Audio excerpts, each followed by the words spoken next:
Hello everyone. In this video I am going to provide you a detailed summary of the famous tragedy, Oedipus Rex by Sophocles.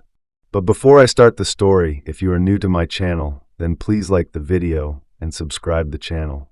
Without wasting the time, let's start it. Basically, the story of Oedipus Rex takes place in the ancient city of Thebes. The city is suffering from a terrible plague. Crops are dying, people are falling sick, and babies are being born dead. The citizens of Thebes are desperate for help, so they gather at the palace of their king, King Oedipus, to beg him to save them.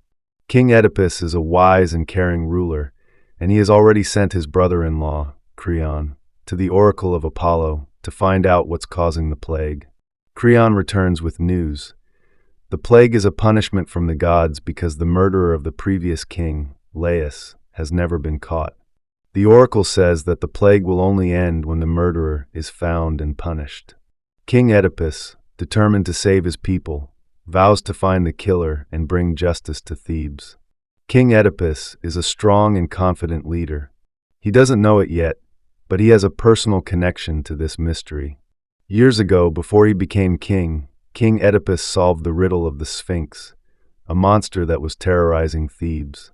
As a reward, the people made him their king, and he married Jocasta, the widow of the previous king, Laius. Together, they had 4 children. King Oedipus announces to the people of Thebes that he will find Laius's murderer, no matter who it is. He curses the killer and promises severe punishment. He also sends for Tiresias, a blind prophet who is known for his ability to communicate with the gods. When Tiresias arrives, he seems reluctant to speak. King Oedipus pressures him, accusing him of hiding the truth. Finally, Tiresias reveals a shocking truth. King Oedipus himself is the murderer of Laius. King Oedipus is furious and refuses to believe it. He accuses Tiresias and Creon of conspiring against him to take his throne.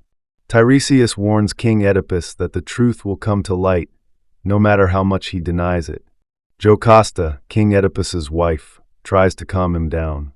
She tells him not to trust prophets because they've been wrong before.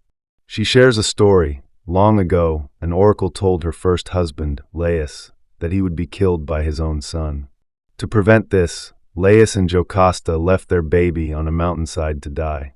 But Laius was later killed by robbers at a crossroads, so the prophecy didn't come true. This story makes King Oedipus uneasy. He remembers that, years ago, he killed a man at a crossroads after a heated argument. Could that man have been Laius? King Oedipus starts to worry but tries to push the thought aside.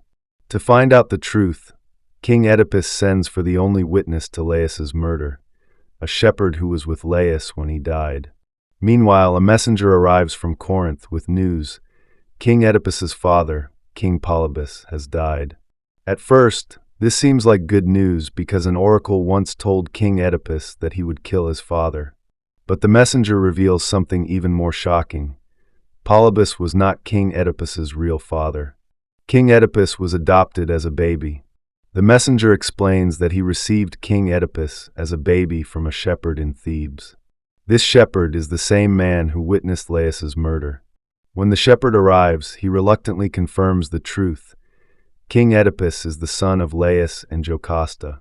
The baby they left on the mountainside was saved and raised in Corinth. King Oedipus unknowingly killed his father, married his mother, and had children with her. King Oedipus is devastated. He realizes that the prophecy he tried to escape has come true.